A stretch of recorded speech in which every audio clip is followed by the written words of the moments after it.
कपड़े धोने वाली बहू। शादी के पहले से ही विभा को कपड़े धोने का बड़ा शौक था।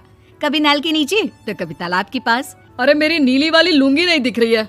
विभा की अम्मा कहाँ रखी है लुंगी? अरे वो तो विभा ने परसों ही धोकर रखी थी आपकी अलमारी में, देखो वहीं होगी। वो ना मैंने आज धो दी, मुझे लगा कि गंदी हो गई होगी। अरे कैसे गंदी हो गई थी? उसे तो मैंने पहना भी नहीं। हे भगवान, इस लड़की के कपड़े धोने की आदत से परेशान हो गया हूँ मैं। जितना तो घर में राशन नहीं आता उससे कहीं ज्यादा डिटर्जेंट पाउडर का खर्चा है। इसकी शादी करवा दो, शादी जाए अपने घर में ही करे काम, फिर चाहे घर के कपड़े धोने हो या पूरे गांव के। हाँ ठीक बोल रही हूँ, देखता हूँ मैं कोई लड़का। वो दिन भी आ जाता है जब विभा को देखने लड़के वाले आ जाते हैं। लड़की मुझे अच्छी लगी। होने वाली सास कहती है, बेटी अगर कुछ पूछना है तो पूछ लो। वैसे तो हमारी लड़की बहुत ही शर्मीली है, जो बोल दो वो मान लेती है, इसे क्या पूछना होगा। अरे कैसी बात कर रही हो माँ, मुझे इन लोगों के घर रहना है, सवाल तो कई है। हाँ हाँ बेटा पूछ लो ना, क्या पूछना है। आप लोगों के घर कपड़े कौन धोता है? सास का मुंह बन जाता है।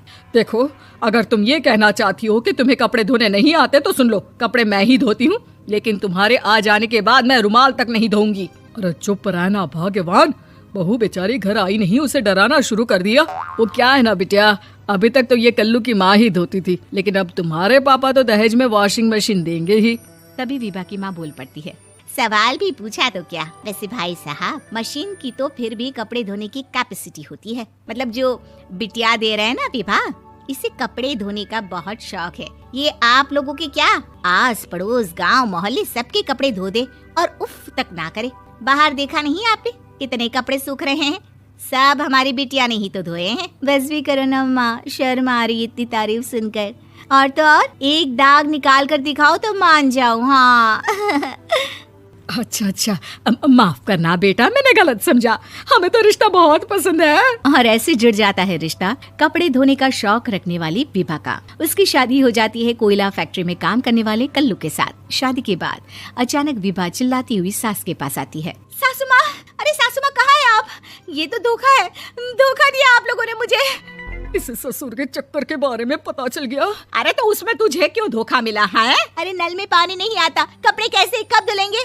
अच्छा तू पानी नहीं आ रहा उसकी बात कर रही है। तो आपने क्या सोचा? कुछ नहीं। अच्छा तेरी माँ ने कहा था कि कपड़े धोने का शौक है तुझे, याद आया मुझे। शौक बोलकर कपड़े धोने वाले मेरे जुनून को कम ना आके सासू माँ, कपड़ा धोना मेरा गुरूर है। तभी पति भी वहाँ आ जाता है। अभी मैंने इसे सनी देओल की फिल्म दिखाई है, उसी के डायलॉग मार रही है माँ। अच्छा सुन, साफ साफ बता रही हूँ, पानी सुबह 4 से 6 और शाम को 10 से 12 आता है, समझी? विभा टाइमिंग सुनकर हैरान हो जाती है। ये क्या भूतों का मोहल्ला है? सुबह 4 बजे उठकर कौन कपड़े धोता है? 4 बजे टंकी में पानी जाता है, फिर सारा दिन धोना ना, किसने मना किया? अरे कैसे बात कर रही है? 200 लीटर की टंकी में कितने कपड़े धो लूंगी मैं? सुबह ही उठ जाऊंगी मैं। अब क्या था, विभा सुबह 4 से लेकर रात के 12 बजे तक कपड़े ही धोती रहती। एक रोज सास पड़ोस से निकलकर कहीं जा रही होती है कि साथ वाली कहती है, हाँ कल्लू की माँ, जरा ये बताओ कि 2 साड़ी है, 2 ब्लाउज और एक पेटीकोट और एक नाड़े वाला लंबा कच्चा। हाँ तो? अरे तो क्या, कितना लोगी धुलाई ये बताओ। धोबन दिख रहे हैं हम क्या? हमारे पति सरकारी नौकरी से अभी रिटायर हुए हैं और बेटा सुपरवाइजर है कोयला फैक्ट्री में। धोबन समझ रखा है हमें?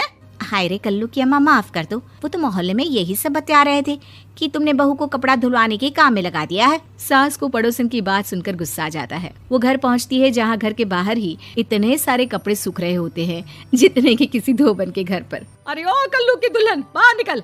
माँ जी यहीं आ जाओ, बाथरूम में चादर धो रहे हैं हम। अरे अभी हम धोते हैं, तुमको बाहर निकलो। ये आस पड़ोस वाले बोल रहे हैं कि हम बहू से कपड़े धुलवा कर उसे कपड़ा धोने वाली बना दिए हैं। अरे छोड़ो ना माँ जी, किन लोगों की बातों में आती हो? आस पास के लोगों का तो काम ही होता है कि वो किसी तरह सास बहू को लड़ा दे।